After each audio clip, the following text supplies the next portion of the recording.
Welcome to my channel Muktavali. మొట్టమొదటి jet airliner. మొట్టమొదటి jet airliner de Havilland Comet. ఇది jet set అనే కొత్త సామాజిక విషయం యొక్క ఆవిర్భావానికి నాంది పలికింది. 1950 దశకంలో జెట్ విమాన ప్రయాణం అనేది దానిని భరించగలిగే వారికి అత్యంత విలాసవంతమైనదిగా మారింది. సాంప్రదాయ విమానాలతో పోలిస్తే చాలా విమాన ప్రయాణ సమయాలు సగానికి తగ్గాయి. కానీ ఆధునిక ప్రమాణాల ప్రకారం ప్రయాణాలు ఇప్పటికీ నెమ్మదిగానే ఉండేవి.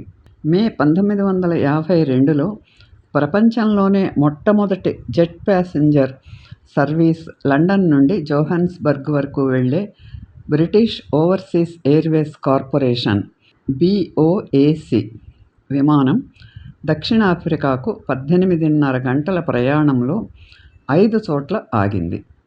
ప్రయాణికుల రవాణా రూపకల్పనలో ప్రపంచ నాయకత్వాన్ని సాధించాలని బ్రిటన్ ఆశించిన డి హావిలాండ్ కామెట్ విమానంతో ఈ BOAC సేవ ప్రారంభించబడింది.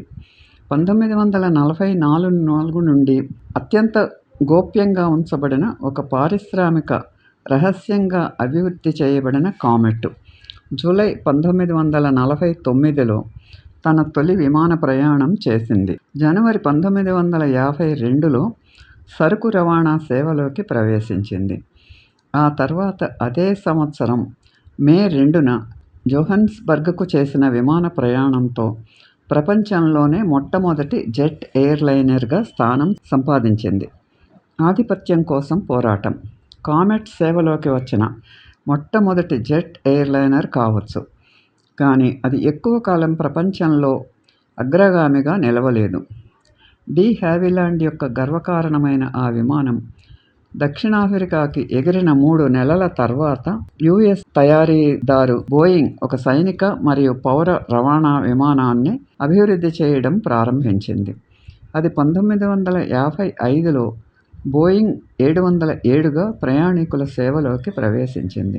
ఇంతలో సాంకేతిక సమస్యల కారణంగా కామెట్ విమానాలను నిలిపివేసి పునఃరూపకల్పన చేశారు.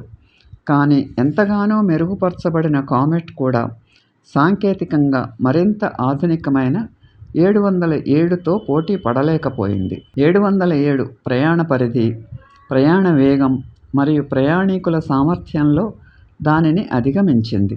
అంతేకాకుండా రెక్కల క్రింద స్లంగ్ పాడ్స్గా అమర్చిన 4 ఇంజన్లతో ఆధునిక ప్రయాణికుల విమాన రూపకల్పనకు ఒక నమూనాను నెలకొల్పాలన్న బ్రిటిష్ వారి కలను కూడా బోయింగ్ దొంగిలించింది. కానీ 707 చేతిలో పూర్తిగా వెనుకబడిపోయే ముందు కామెట్ మరో ఘనతను సాధించింది.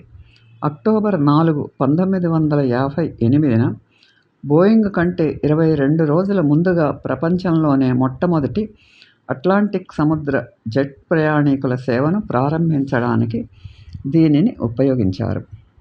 హాట్ఫీల్డ్లో జరిగిన ప్రదర్శన విమానయానం సందర్భంగా కొత్త కామెట్ 4లోని స్లీపర్ సీట్లలో విశ్రాంతి తీసుకుంటున్న ప్రయాణికులు ఆగస్టు 28, 1958లో ప్రపంచంలోనే మొట్టమొదటి జెట్ ప్రయాణికుల సేవగా టేకాఫ్ కోసం సిద్ధమవుతూ డి హావిలాండ్ కామెట్ విమానం లండన్ విమానాశ్రయంలోని రన్వేపైకి మే 2వ తారీఖు 1952లో వచ్చింది. దిగువన ఎదురుగా తొలితరం బో విమానం పరీక్షా విమానంలో బయలుదేరుతోంది.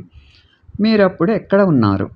కామెట్ ఒక దివ్యజ్ఞానంలా అనిపించింది. నేను పెద్ద 4 ఇంజన్ల బాంబర్లలో ప్రయాణించటానికి అలవాటు పడ్డాను, కానీ అవి ప్రొపెల్లర్ ఇంజన్లు. మీరు రన్వేపై నెమ్మదిగా వెళ్తున్నప్పుడు వేగం పుంజుకుంటారు, ఆపై ఒక కోణంలో పైకి లేచి మెల్లగా ఆకాశంలో ఎగురుతారు. కామెట్ ఎంత వేగంగా దూసుకుపోయిందంటే ఎవరో వెనుక నుండి గుద్దినట్లు అనిపించేది. ఆ తర్వాత మెట్లు ఎక్కినట్లుగా పైకి ఎక్కాల్సి వచ్చేది. ఆ తర్వాత తొలి అడుగు చాలా భయానకంగా అనిపించింది. ఈ వీడియో మీకు నచ్చితే లైక్ చేసి, షేర్ చేసి, సబ్స్క్రైబ్ చేయండి.